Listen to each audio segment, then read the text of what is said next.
back, Kenshi.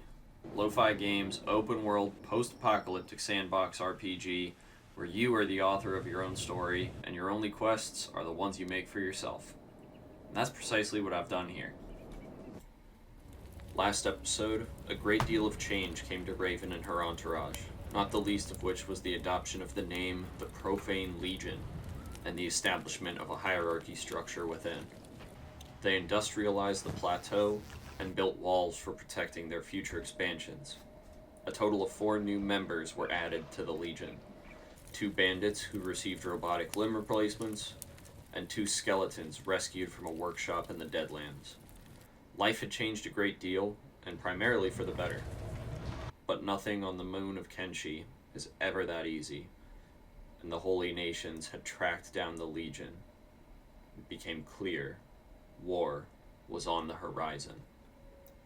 Now, 80 days since the escape from Rebirth, greater preparations needed to be made. As construction progressed within the walls, Choshi advocated for another excursion to the Deadlands to free more of his companions from the workshop. The High Table concurred, and Raven led the expedition to recover as many skeletons and resources as they could, leaving Chevron in charge of the plateau during the expedition with Baja and Suzuki. When they arrived, Shade would infiltrate silently and knock out the skeletons one by one, handing them off to his comrades each round while recovering more ancient research and trade goods. With 4 of Choshi's brothers recovered, they made their way back to the plateau, deeming the expedition a resounding success. But a resounding success it was not. The Dust Bandits had taken advantage of the absence of most of the High Table and launched a raid of the plateau to devastating effect. By the time Raven returned, it was too late. Though they were able to save Suzuki, both Baja and Chevron had succumbed to their injuries, marking the first deaths of members of the Profane Legion. Though the loss was heavy, the Legion could not afford to falter. They recovered the prosthetics of their fallen comrades and set back to work. They constructed enough confinement to hold the rescued skeletons during the override process, and Choshi called for the establishment of a new subdivision. The High Table approved, and the Iron Battalion was formed. Then, the work continued. They expanded the farms, conducted more research, and were able to avenge their fallen comrades by obliterating a Dust Bandit raid, whose gear they sold for a significant profit. The Iron Battalion grew in strength as their centuries-old directives were overridden, and a fabric loom was built to produce hemp cloth for higher quality weapons production. Industry was now booming, but more ancient materials would be required to continue upgrading the plateau. Shade took a detachment to scout the east again, this time opting to explore the region of Venge, an area rich in ancient ruins but plagued during the day by high-focus solar lasers from what are assumed to be ancient and defunct satellite arrays, as well as the location of the Legion's first brush with the detestable beak things. Exploring under the cover of night to avoid the lasers, they came upon the ruins of an old control tower, and moved to investigate. But much like the workshop before it, the tower was occupied. This time, though, the occupants were even less reasonable, as the skeletons here had no heads. One of the new recruits, named Ichi, attempted to infiltrate the tower further, and encountered the masters of the thralls, 2 wanted skeletons named Ponk and Screamer the False, who, joined by the thralls, made short works of the expedition crew. Once again, the Legion had gone into a fight that they were not adequately prepared for. The party fell back and scavenged the ruins of a way station to acquire the supplies to build a small shelter nearby, to try and continue their attempts to infiltrate the tower. But even under the cover of night, they would have their cover blown, and every sneaky attempt was thwarted. Though they were able to secure some research materials and goods, including an exceedingly rare AI core, This tower of abuse was far too great a challenge for them to face as they were. and the expeditionary force retreated home with what they could, while making a note of just how critical this tower's resources would be in time. On the home front, life carried on well. The materials recovered by the expedition were immediately put to good use, giving them the ability to construct even higher quality machinery and buildings. 2 more converts, a Scorchlander named Kihaku, and a Hiver Ronin called Fade, also joined the Legion's ranks, as well as a refugee who simply wished to be a citizen within the walls. With the bolstered numbers and continued expansion on the plateau, the High Table again convened to make a plan. Though the Holy Nations were ultimately an end goal, planning ahead could only be beneficial. It had been several weeks since the last raid by the Ochranites, but they had to be aware of the Legion's continued growth. Knowing that the Holy Nations would not simply live and let live, the decision was made to strike out at one of the outlying holy mines in Skinner's Rome. The proximity to the plateau was both beneficial and concerning, as it made for a strategic point for the Ochranites to stage a larger attack force, but by being close to the plateau and far from Ochran cities, the Legion would be unlikely to encounter reinforcements and could easily retreat if needed. Now 3 months out from the escape from Rebirth, the Legion took their first decisive action against the Holy Nations and launched a strike against the mine. Rather than rushing in head first, they stuck to the outskirts and attempted to draw out the Ochranites from the walls, successfully routing the chief slaver and the high overseer, along with several soldiers. Feeling confident, they elected to briefly tend to their wounds before an attack on the gates to launch a true strike on the mine. But sadly, they would not get the chance. A slavemonger heading to the mine spotted the Legion and attacked them, and though he was easily defeated, a horde of bandits followed in his wake. Though not a challenge individually, the sheer number of bandits fatigued the raiding party, and having sustained more injuries, they no longer felt it was wise to strike the Ochranites, whose numbers inside the mine were still unknown. The Legion retreated to spare themselves loss, but because of the distraction caused by the bandits, they had not noticed the severity of Kihaku's chest wound, and she succumbed to her injuries en route to the plateau. Though several Ochranites had been routed, Kihaku's preventable loss and the fact that the mine still stood sat heavy on the hearts of the Legion. Though losses are to be expected in war, they could not let it be in vain, and after fresh preparations and hiring assistance from mercenaries, they launched a second strike on the mine, charging straight into battle. Weakened from the previous fight still, the Holy Nation soldiers fell, one by one, to the Legion, and after a short battle, the field fell silent. The soldiers were defeated, left either unconscious or dead, and the Legion grabbed all that they could before making their way back to the plateau, this time with the taste of victory on their lips. Believing that the closest stronghold of the Holy Nations was defeated, the Legion redoubled on their efforts to reinforce the plateau. One of the longhouses in the inner cloister was demolished to make way for a significantly larger snail house, giving them a far greater shelter for research, food production, and congregation. The farms were expanded, and they built stills and refineries for the production of alcohol and hash, lucrative goods befitting of the profane Legion.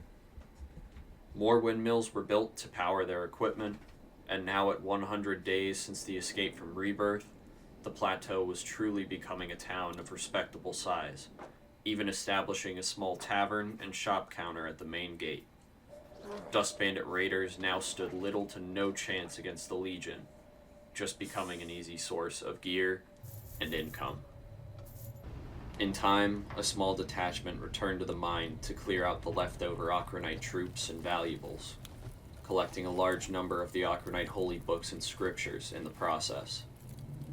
In order to defeat one's enemy, one must know one's enemy, and while Raven and Shade were already familiar with the teachings of the Holy Nations, many of the other members of the Profane Legion were not, and this would assist them in truly being able to comprehend what they were fighting. Upon their return, a prison was established on the plateau to house potential converts and prisoners of war, as most inhabitants of Kenshi opt for the shoot first, ask questions later approach to life, and a brief stay in a cage was the best way to have an open dialogue. Choshi also made a designated weapons storage near the forges, having become the resident bladesmith of the Legion. Through all of their advancements, their supply of high-grade research materials had greatly diminished, though, and it was decided that a larger raid on the Tower of Abuse was necessary. Raven herself led a large force back east to Venge, and recruited a sellsword named Photo at a smuggler's bar while en route. After fending off several beak things, God, I hate beak things, and a group of headless thralls, they arrived at the tower to strike. Shade was sent on a recon mission to infiltrate and eliminate their highest profile target, Screamer the False, and by a great stroke of fortune, he succeeded in incapacitating the legendary Thrallmaster. With Screamer out of the picture, the Legion launched an all-out raid upon the tower, this time with devastating effect. The remaining Thrallmaster Ponk and his army of thralls were swiftly defeated, and the resources of the tower now lay completely unguarded for the Legion to acquire. This place was truly a gold mine of ancient research, higher grade weapons, and incredibly valuable electronics, and the Legion recovered 3 more functional AI cores from the plunder. Another skeleton was locked in a cage on the top floor as well, and although he too was aggressive, freely joined the Legion's ranks. Agnew, a legend of Kenshi, would become the newest member of the High Table. Not because he could speak or anything or advocate for the position, but just because I really like him. Satisfied with the resounding success of this expedition and the impressive capture of both Screamer and Ponk, they returned home with heavy pockets to continue construction. The new research materials gave them the ability to upgrade their capabilities even further, and the arrival of a Hive trade caravan gave them a quick opportunity to offload some of the high-value electronics. Thanks to his arrogance, Screamer exposed his override protocols, and Shade was able to erase the former slave master's corrupted files and beliefs to convert him to the Legion's cause. Screamer then became commander of the Iron Battalion, due in part both to his combat prowess and to appease his superiority complex. Unfortunately, this would not be able to be accomplished with Ponk, as he had expired sometime during the travel back from the tower to unnoticed wounds. With things going so well, it was time for Kenshi to throw the Legion a curveball. Almost as if on cue, the Holy Nations launched a renewed assault on the plateau shortly after the Legion's return from the tower, likely in retaliation for the strike on the mine, and to rescue previously unmentioned prisoners of war held by the Legion, whose faith remained unshaken, try as Shade might to convert them from the cult. This time, the Legion was ready, and faced the assault head-on. The Ochranites struck just before first light, and by the time the sun had risen, all of them laid in bloody mud, with the Legion facing 0 fatalities. Even when the Black Dragon ninjas launched their own raid just a day later, the Legion did not falter. Now seeing success upon success upon success, the Legion was riding a high from all of their consecutive victories, and with the addition of 3 new converts from the hub, they felt truly unstoppable. But there is a thin line between confidence and cockiness, and their hubris would soon get the better of them as they made their way to the Ocran city of Stack. The southernmost of the 3 great Ocran cities, Stack sat in an easy location for the Legion to strike. Arrogantly, the Legion assumed the population of Stack, though many times greater than the mines, would pose little more resistance. But as they advanced on the city and engaged the guards, it became clear to Raven that they had gravely miscalculated this action against the Holy Nations. As the fighting began, Raven received another vision, different from those that preceded it. Instead of seeing a vague semblance of where to go next or where more aid could be found, this vision was one of ruin, of utter defeat, of the Legion crumpled and bloody at the feet of an Akronite in red, an inquisitor of the Holy Lord Phoenix. Sensing this would be what would come to pass if they continued, Raven called off the raid mere minutes after it began, and a full retreat was issued. Though not an outright defeat in the literal sense of the word, the raid attempt on the city of Stack marked the end of the Legion's current victory streak. After returning to the Hub Longhouse, the Legion began to reprioritize. It became abundantly clear that their confidence had bordered on foolishness, and by all counts, a force of 20 members would stand zero chance against the hundreds of Akron soldiers in a full-scale battle. Skirmishes with patrols and raids on smaller strongholds was one thing, but to topple a city that had stood for centuries, the Legion would need to greatly increase its numbers and strengthen every member to handle the challenge of regime change. Once back at the plateau, greater preparations began. As opposed to leaving roving bandits where they lay after robbery attempts, the Legion began to recruit and convert these lost souls, the promise of warm meals and the downfall of the Holy Nation granting new purpose to those who had no goals. Choshi and Shade worked the forges tirelessly to produce better katanas to arm the Legion with, and construction of the plateau continued. But as had happened before, the Holy Nation sought retribution for the assault on Stack. Several days after the attempted raid, the Akronites launched not one, not two, but 3 full-on assaults on the plateau over just 48 hours, in an effort to eradicate the darkness of the Legion. With hardly any rest between each Akron raid, the Legion could never fully recover from their wounds between each assault, and by the 3rd assault, several of the freshly converted bandits lay dead along the bloodied gates of the plateau, the rest of the Legion unconscious from the merciless defeat. Clearly, numbers were not the only thing that the Legion needed more of. Once they had recovered, upgrades to the Legion's industries continued. The forges were improved, more manufacturing capabilities were developed, food stores were replenished, and research capabilities were maximized. Bandit raids provided more weapons for trade goods, and one Black Dragon ninja converted to the cause, adopting the title of Narco's Shadow.